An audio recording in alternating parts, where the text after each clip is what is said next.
그들은 다시 예루살렘에 들어갔다.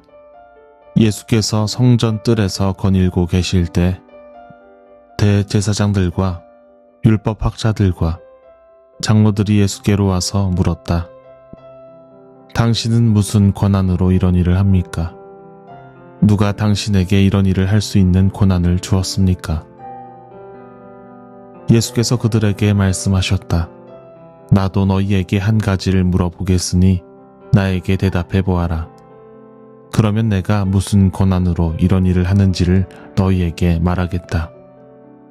요한의 세례가 하늘에서 온 것이냐 사람에게서 온 것이냐 내게 대답해 보아라. 그들은 자기들끼리 의논하며 말하였다. 하늘에서 왔다고 말하면 어찌하여 그를 믿지 않았느냐고 할 것이다. 그렇다고 해서 사람에게서 왔다고 대답할 수도 없지 않는가. 그들은 무리를 무서워하고 있었다. 무리가 모두 요한을 참 예언자로 알고 있었기 때문이었다. 그래서 그들이 예수께 대답하였다. 모르겠습니다. 예수께서 그들에게 말씀하셨다. 나도 내가 무슨 권한으로 이런 일을 하는지를 너희에게 말하지 않겠다.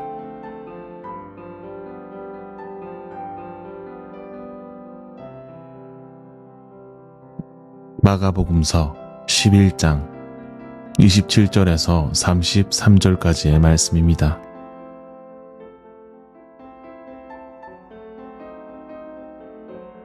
집단에는 집단을 대표하는 구호가 있기 마련입니다.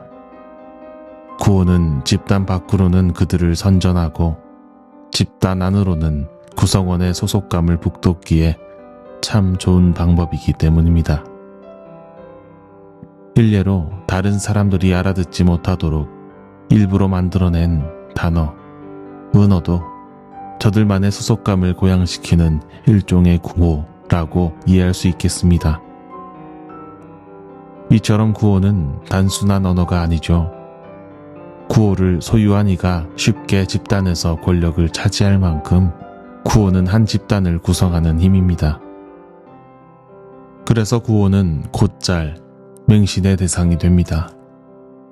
모두가 동의하여 무리를 짓게 하는 가치, 집단을 이끌어왔고 앞으로도 이끌어갈 가치이기에 구호는 결코 변하지 않을 가치처럼 쉽게 받들리는 것이죠. 예수께서 사셨던 시절에도 이스라엘 민족의 중심이 되었던 구호가 있었습니다. 성전과 율법입니다. 이 성전과 율법이라는 구호는 이스라엘 백성들이 수백 년의 포로기를 견디게 했고 다시 그들을 불러 모았으며 다시 그들을 꿈꾸게 했던 유대의 강력한 구호였습니다.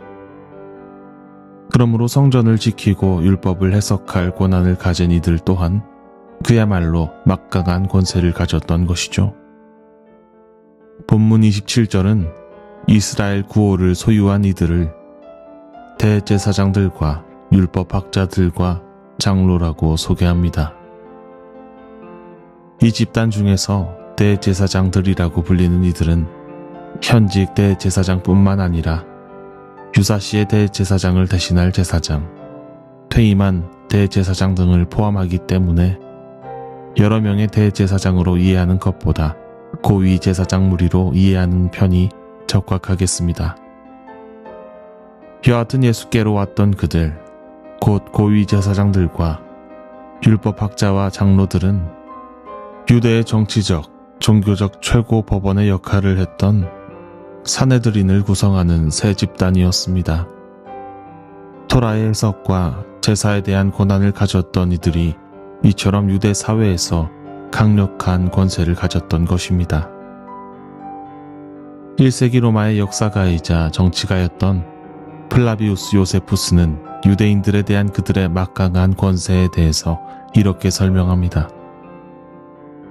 대제사장에게 불복하는 자는 누구든지 하나님에 대한 불경죄의 경우와 동일한 벌을 받는다. 심지어 성전 내에서의 대제사장의 권력에 대해서는 이렇게 기록합니다.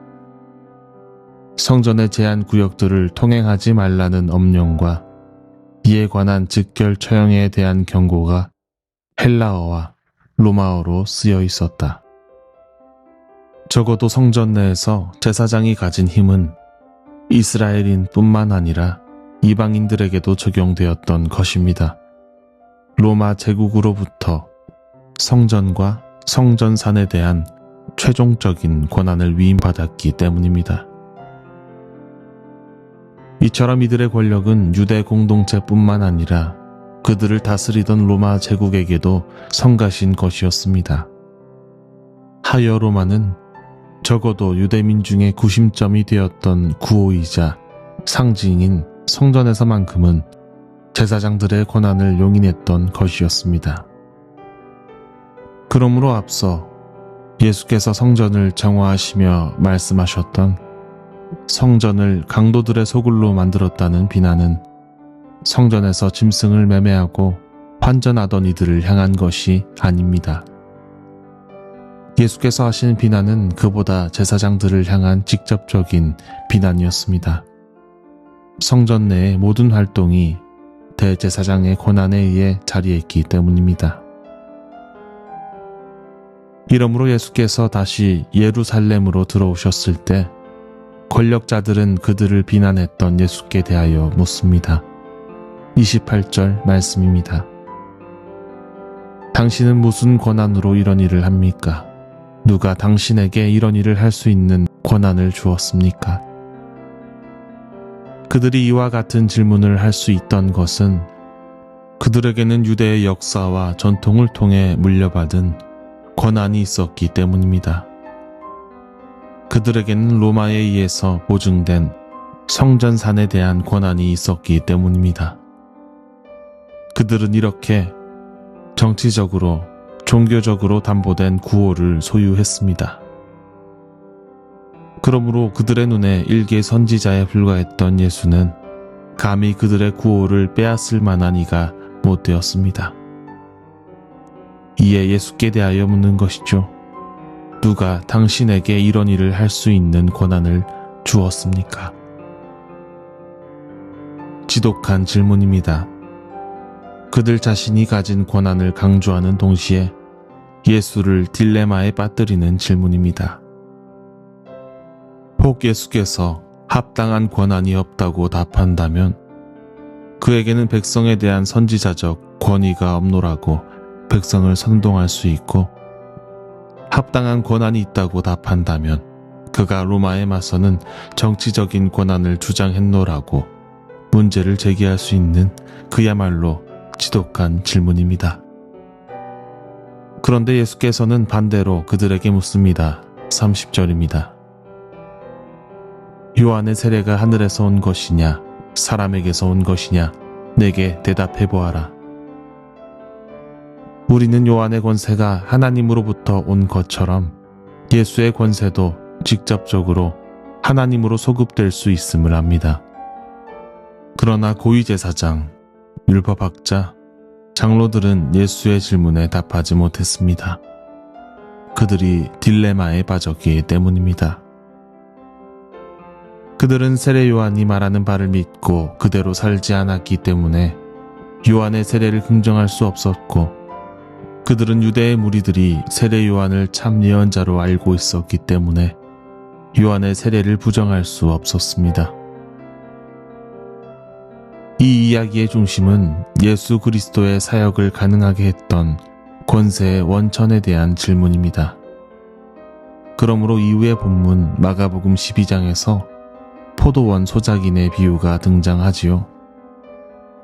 그러나 우리는 이 이야기를 통해서 또 다른 값진 질문을 하게 됩니다.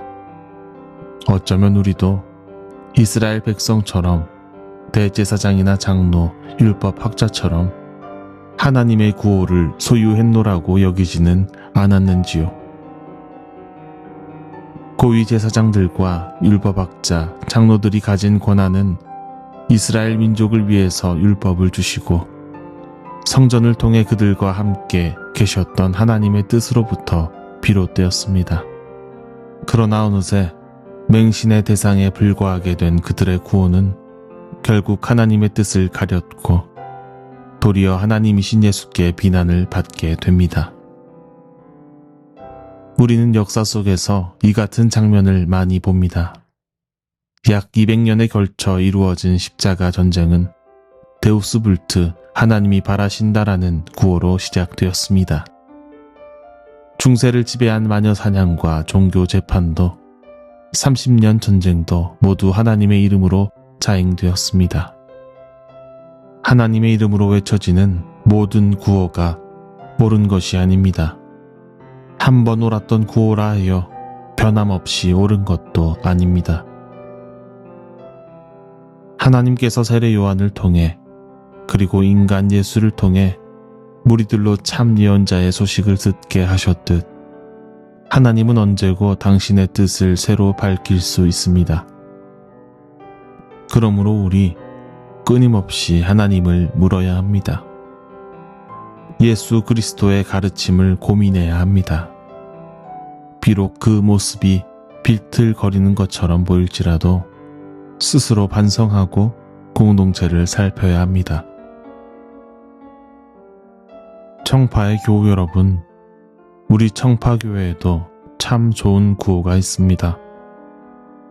언제나 어디서나 그리스도인, 생명과 평화라는 구호입니다. 그 구호는 우리가 하나 되게 합니다. 우리가 나아갈 힘을 줍니다. 그러나 구호가 주는 간편함에 익숙해지지 맙시다. 그 구호를 헛된 구호로 전락시키지 맙시다. 비틀거릴지라도 함께 묻고 고민합시다. 지금 우리가 선 곳이, 우리가 살아내는 신앙이 과연 하나님의 뜻에 일치하는지, 예수 그리스도의 가르침에 합당한지 살피고 반성하여 평화와 생명을 살아냅시다. 비틀거릴지라도 언제나 어디서나 그리스도인이 됩시다.